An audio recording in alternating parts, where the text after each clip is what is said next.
What do you get when you combine the Samsung Galaxy S4 with the Samsung Galaxy Note 3? The answer should be fairly obvious. You get the Samsung Galaxy S5. It's a lot like the last two flagship phones developed by Samsung, but that doesn't mean it can't be drastically better.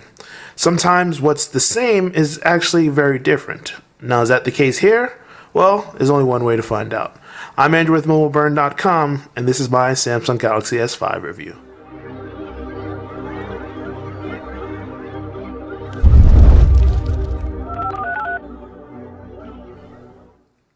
Now, I said the Galaxy S5 was a mixture of the two devices on its side, and when you see the Galaxy S4, you can pretty much see the reasons why.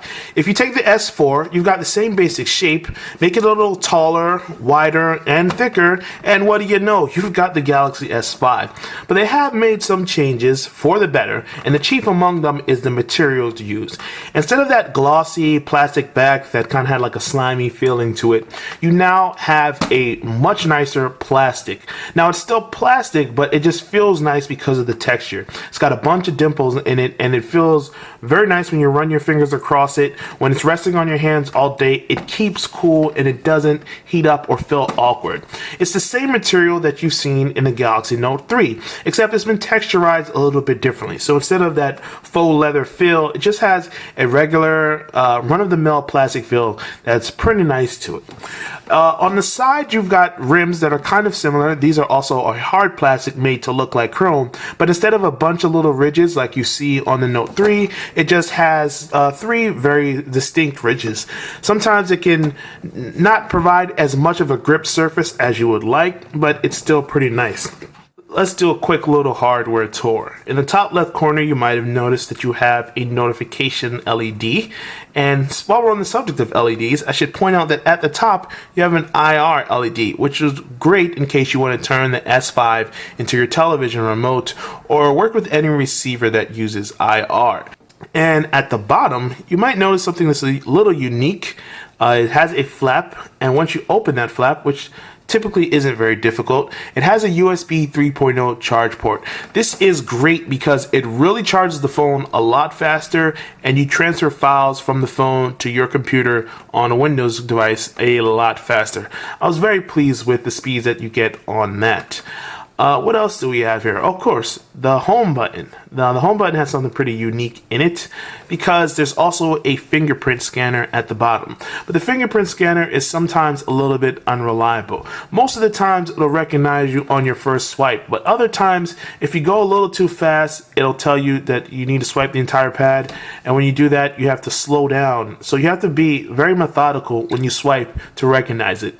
You can swipe with multiple fingers that are registered, and you can also link it with a PayPal account in case you want to authenticate yourself for mobile payments, which is something that's pretty unique and actually very good. Once you're inside the device, you'll see my personal favorite feature of the Galaxy S5, and that's the display. It's simply beautiful. It's a 5.1-inch display with 1080p resolution. And whether you're watching videos or you're browsing the web or you're playing games, most of the time what you're doing is going to look very good because it has great colors and it's very bright. I was pleased to be outdoors recently at the Pen Relays and able to use the phone without worrying about the brightness not working. Now in direct sunlight, it's not going to be as good, but it's still legible and it's still very good, especially when you're in the shade a little bit. At the bottom, I mentioned that there was the hardware button, and they've made some changes to it because on the left of the hardware button, where there used to be the menu button, there is now the multitasking. That's where you go to switch between apps. You still have got the back button on the right-hand side.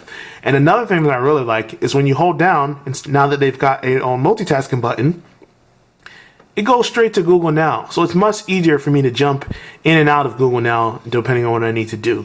If you're one of those people out there who still prefers S Voice, I don't know why you would, but if you are, you can just double tap and then that'll bring up S Voice. Now, on the back of the device, there's something that you don't see every day. Oh, well, yes, it has that 16 megapixel camera, and it has the LED flash below that. What you're really going to pay attention to is the heart rate sensor that's right here. This works by putting your finger here and just keeping still while the app that is included called S Health will scan and try to figure out how fast your heart is beating. Getting to this and using it was sometimes a little more trouble than it's worth because you have to hold it a little bit awkwardly. You can't put too much force on it. But for people who just don't have a wearable accessory or a heart rate monitor and are just interested in testing their heart rate when they're coming down from a physical activity, that's something that you have. It's available to you. Now, with 2 gigs of RAM and a 2.5 gigahertz quad-core processor, it shouldn't be anyone surprised that this device moves along very quickly. When you look at the benchmarks, you see it's a little bit above a Galaxy Note 3, and we know the Galaxy Note 3 was a great performer. But benchmarks are not the most reliable way to tell about how good a phone operates.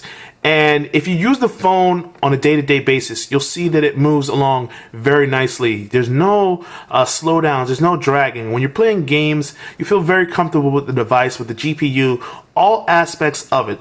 Things tend to load fairly quickly, except when you're going to the multitasking button or on the lock screen.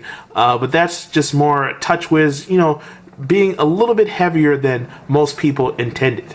Now we know that TouchWiz kind of has a tendency to do that because it uses up a lot of space in storage. Speaking of storage, this has a 16 gigabyte or 32 gigabyte of internal storage, and it has 128 gigabytes in terms of micro SD. When you go through the storage, you'll notice that about 4.5 gigs is used before you even get to do anything. That's for the system, for all the apps that they have on this device. So in the end, you really only have about 11 gigs of internal storage if you have 16 gigabytes.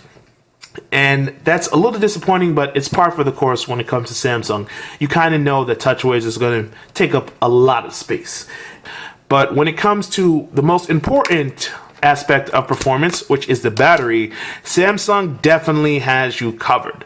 The Galaxy S5 has a 2800 milliamp removable battery. Now I know what you're thinking, the Galaxy Note has 3000, so why didn't Samsung just go with that? Well, the good thing is you don't really need to do that because this has a Qualcomm Snapdragon 801 processor. It's a little bit more efficient than the 800, so you still get that high speed, you still get that great performance in terms of loading apps or loading content, but at the end of the day, it doesn't have to consume as much energy. And Samsung takes things a couple of steps further by doing some really nice things with battery life.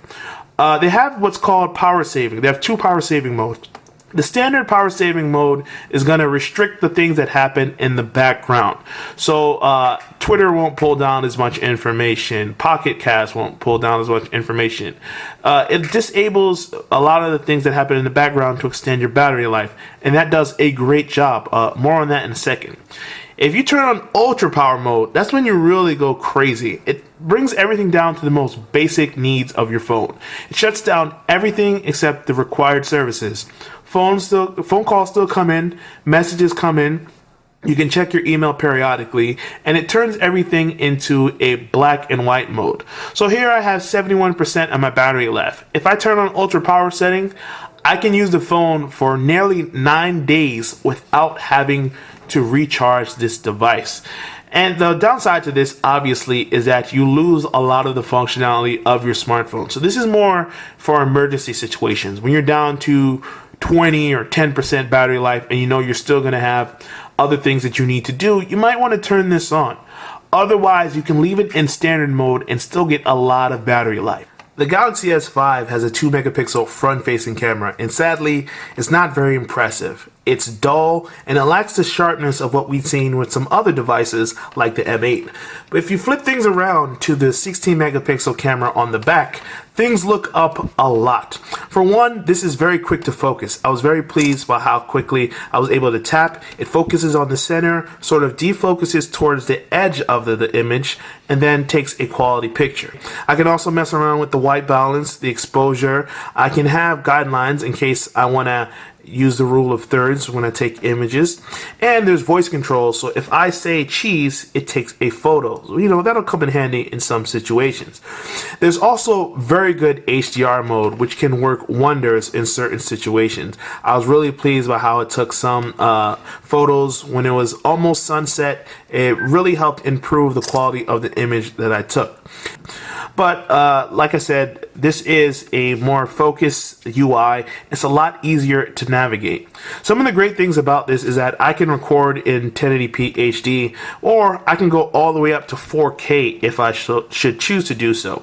You know, got to keep those memories in ultra high definition if you want to have them looking great in the future. But you can play around with all these settings, and you can find more than likely you're going to get very good quality images. Sadly, there's no optical image stabilization like we've seen with some other devices. There's some software level stuff, but in the end, it's not as clear in low light situations or as bright as we've seen on some other devices, unfortunately. Still, with the 16 megapixel camera on the back, you get very large photos, good photos more than likely. And if you take a look at the link in the description below, you can see some more samples in terms of photos and video, which are both very good. The Galaxy S5 will make or break itself depending on the software. This is Android 4.4 with TouchWiz on top of it. Now, if you've hated TouchWiz in the past, there's a very good chance you're still going to hate it, but they've at least made some attempts to make it more appealing to you. One of the things that they've done is embrace the flat UI type of ethos that you've seen popularized on some other devices. So now when you go into the settings menu, you just see these are flat icons.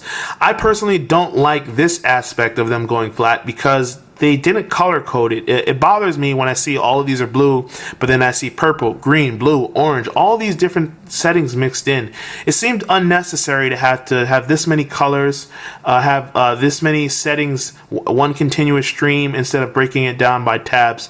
But you can sort of use a drop-down menu like that. And if things really get out of control, they have a search bar built in. So I can type in air if I'm trying to get to air view, and I can get to air view, air wake, airplane mode, all these different things with the word air. Samsung's got so many settings, they had to put a search bar in there, which is kind of cool because if you don't want to navigate through the maze of menus they have, you can just cut to the chase with that.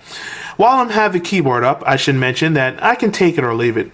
There are better keyboards out there, for instance, SwiftKey, Swipe, even the standard Android keyboard that you can download from Google Play. Those all tend to be better, but the standard keyboard is okay, I guess. When you go into specific Samsung apps, you'll see that there are some visual changes, obviously, with the flat design in there at the top. They also have the hamburger menu with the slide in different settings that you can get to. But some of these things are just cosmetic changes. When you go into the clock, you'll see it still has the tabs. They just changed the text. When you go into your contacts app, you still got all your contacts. You got your favorites tab. Everything is pretty much still the same. They've just changed the look of it. And I didn't have a problem with it before. My main complaint with TouchWiz was the appearance. And I'm happy to see that they're at least making some strides and attempts to improve the appearance. I'm a big fan of media apps on the Galaxy S5 because they make it very easily, not just in the visual changes that they made, but in the functionality. Some of the cool things are that you can use facial recognition technology to go to a specific people and assign faces in a photo. Sometimes it's a little inconsistent, so you'll have the same person appear twice. Sometimes it won't pick up that person's face, but typically it's nice to be able to filter according to that. There's also the inclusion of Air View and Air Browse that help things along. So with Air View, I can hover over something and get a preview thumbnail without having to see the entire image. And once I'm in that image, I can use Air Browse to scroll through it, and you see it picks up my gesture. This used to be called Air Gesture, now it's Air Browse. And this works only in the Samsung app. So it works in the internet, email, music, and the gallery. When I'm listening to music, if I start a playlist and I'm playing a song and I want to skip to the next song, all I do is just swipe over and it picks it up. So that's something that you can do with the media apps on the Galaxy S5. Unsurprisingly, there's a ton of bloatware on this device, so if you're someone who installs a lot of apps, when you need to get to a specific app, it can sometimes take a little while to get to it. Thankfully, you don't have to go through the search all the time, because if you have a few common utilities that you always want to get to, you can have a toolbox, which is basically going to be this little launcher that hides in the background, or the foreground I should say, and it fades And when you need to get to it, all you need to do is tap it, and it'll get your common utilities, the camera, the browser, the voice recorder. And yes, you can edit what appears. So if you're ever in a moment where you need to quickly get to your notepad, you can just get to your notepad from your little toolbox and then start creating your memos. And if you want to turn it off, all you have to do is just go back and turn off Toolbox. Another great feature is multi-window, which we've covered before, and it allows you to split the screen into two. So if you need to have your internet open in one place and your gallery open in another, so you can do two things at once, it's an option available to you. Now, some people might say that this is a little over the top, but we've come to expect that from Samsung.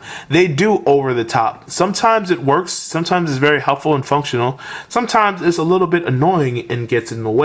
But it's all about them trying to find a way to strike that balance. And I think with the Galaxy S5, they mainly strike that balance. And when you go through the Galaxy S5 and you browse around, you'll see this very familiar concepts. They didn't really break the mold when they made this device, and I'm okay with that. They took a good phone last year, they took a great phone in the Note 3, and they figured out what worked and mostly what didn't, and then they built the Galaxy S5. There's always going to be some people out there who just don't like the way the Galaxy series functions. There are going to be some people who complain about them doing a little too much, but I have to say, for my money, the S5 is probably going to be very highly among the best Android phones out there. Might even be the best phone depending on what you need. Yes, the Samsung software is a little bit in your face at times, but they've changed it visually. Some things they still need to improve on. They need to get rid of some of the gimmicks like group play and group camcorder. Two things that you're never going to use that are forced upon you. GearFit Manager, you might never use that. And it does have NFC support. It does have the IR blaster. And these are some things that you might not need, but there are going to be some people out there who enjoy having that option. And if there's one thing you can say about Samsung, they give you options. And if it came down to it, I'd say that you'd be very happy if you ended up purchasing this phone. I'm Andrew with mobileburn.com reviewing the Samsung Galaxy S5. Be sure to click the link in the description below so you can see more of my thoughts. Until next time, hope you enjoyed the video, and if so, feel free to click like and subscribe. Thanks for watching.